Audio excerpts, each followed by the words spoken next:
listen to me, because what I am about to tell you could save you thousands, and I mean thousands, of dollars in your retirement.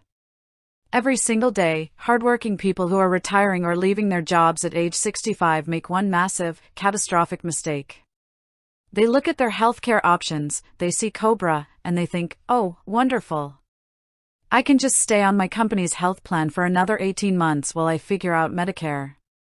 Stop right there. That single assumption is a financial trap that is wiping out savings for retirees all across America. I want you to hear me loud and clear. COBRA is not active employment health coverage. The moment you stop working or lose your employer-sponsored group health insurance, the clock starts ticking. But millions of retirees fall into this trap because nobody explains the rules in plain English. Here is the fear that keeps people up at night. What if I lose my doctor? What if I get stuck without insurance?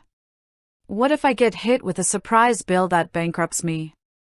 And so, out of fear and a desire for comfort, people choose COBRA because it feels familiar. You know the doctors, you know the copays, and it feels safe. But in the world of Medicare, what feels safe can destroy your financial security. Let me break down the top 3 expensive mistakes you are making with COBRA and Medicare, and exactly how you fix them today. First, the lifetime penalty trap. When you turn 65, or when you leave your job after age 65, you get an 8-month special enrollment period to sign up for Medicare Part B without paying a late penalty. Many people think, I'm on COBRA for 18 months, so I can wait until COBRA ends to sign up for Medicare. No! COBRA does not count as creditable coverage for Medicare Part B.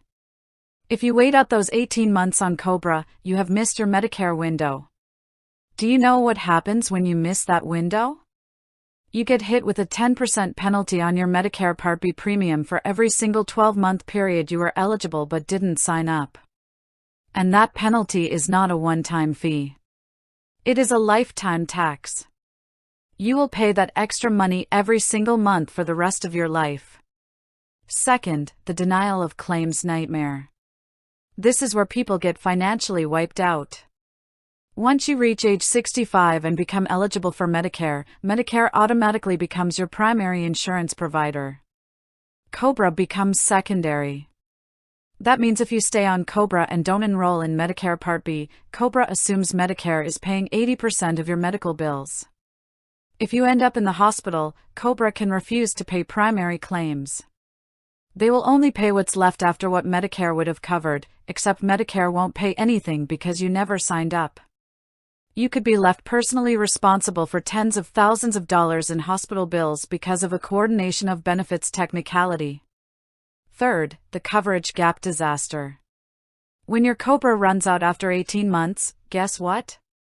Exhausting your COBRA coverage does not give you a special enrollment period to get Medicare Part B.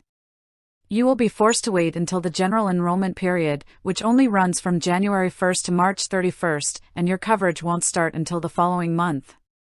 That means you could be left completely uninsured for months, paying full price for prescriptions and doctor visits out of pocket, all while accumulating lifetime penalties. So, what is your actionable takeaway right now? If you are turning 65 or leaving your job, do not rely on COBRA as a bridge to Medicare Part B. If you leave your job at or after age 65, enroll in Medicare Part A and Part B immediately during your 8-month special enrollment period. Compare the true cost. COBRA requires you to pay 100% of the premium plus administrative fees, which is almost always drastically more expensive than a Medicare Part B premium paired with a Medicare Supplement, Medigap, or Medicare Advantage plan. Protect your money, protect your health, and stand in your financial power.